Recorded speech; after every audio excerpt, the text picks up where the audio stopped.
house. Thanks, John. So I guess I'm bad at cleanup. Yesterday, Michael called me, all concerned about having to speak and being funny, and honest to God, he did a great job for a lawyer.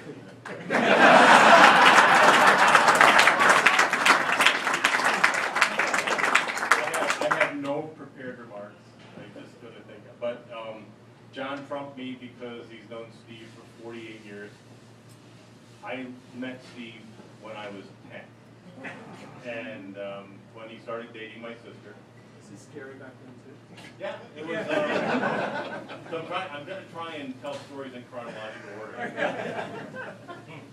So I'm 10 years old, and my father and I were, he's driving, I wasn't driving yet. He was driving back from the stores, I forget, it was dark though.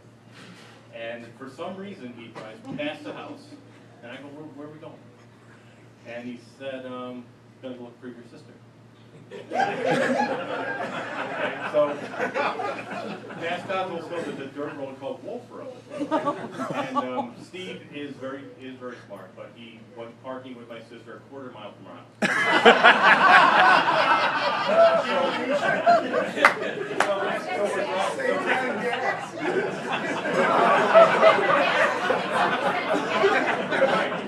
Gas was cheap even, but he was downhill. So we're driving, and I'm saying, well, where are we going? He goes, well, they're parking. Well, what are they doing? He goes, well, you know. And honest to God, I'm 10, I don't know. I have no idea. So that was one of my first recollections of Steve. So then, we had a little bit. That was the time I was actually. Yeah, that is true because he did actually park in the same place. Quarter mile. Yeah. And another interesting little tidbit is that John mentioned that he's his best friend. They grew up together. Debbie, his lovely wife, and my sister Debbie were also best friends in high school. No. What? We were 10. Since they were 10. Since they were very young. 49 years. Right. So the two best friends married the two best friends and have been best friends ever since. So it's kind of a very, very deep relationship. And I didn't mean to get this part. So sort of. Yeah, it worked anyway. It worked anyway. So then, we fast forward ahead a little bit, and Steve has also been. He had those that don't know, he's a car buff, and Steve had a 1960 MGA, right? That he bought in terrible condition, rebuilt the engine, painted the car himself, did everything, the entire restoration of the car he did himself. He rebuilt the engine over 3 times. But he did it again. But I got it right finally. But I mean, he did absolutely everything himself. And why did he do all the work himself? No, because he was really very mechanically inclined and interested in it. And he was So we'll move ahead a little bit to get more professional, like Paul Kohler, the late Paul Kohler, who we all miss, and Steve probably as much as anyone, if not more, had dubbed Steve a very neat nickname called Mego Nego. Who remembers Mego Nego? Because Steve was one of the people that, if you had an idea, he would play devil's advocate very, very effectively. And he would find everything wrong with it, and therefore he was deemed Mego Nego. But if it passed the Mego Nego test, it was really a good idea. And even Don Stevens would say, let's see what Steve thinks. Steve likes it. We know it'll work. And speaking of Don Stevens, another attribute of Steve, which is really very admirable in most cases, is that he is honest to a fault. And don't listen to this, Michael, but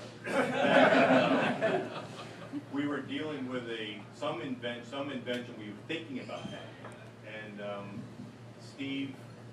It was right about a year after we had actually thought of the idea. We were very close, but actually past the window of disclosure.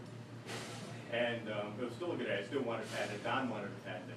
And Steve said, but, you know, we actually disclosed this publicly, or at least in a quote, over a year ago, so we can't. I said, but who's gonna know? I mean, if we, and Steve, with Don, Steve looks at me and he goes, could you sit on the stand in front of a jury and actually say that we didn't disclose a year ago? And I'm thinking, yes, I think I can.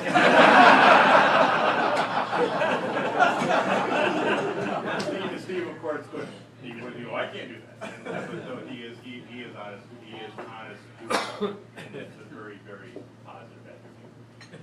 And you know, in closing, you know, one thing I will say is that Steve, next to my dad, who a lot of you probably remember, is the smartest person I know. And we will miss him incredibly. His contributions to the company in 35 years have been outstanding. The number of patents I didn't bother to look up, but luckily Bob did. Michael did. The number of patents. Had somebody do.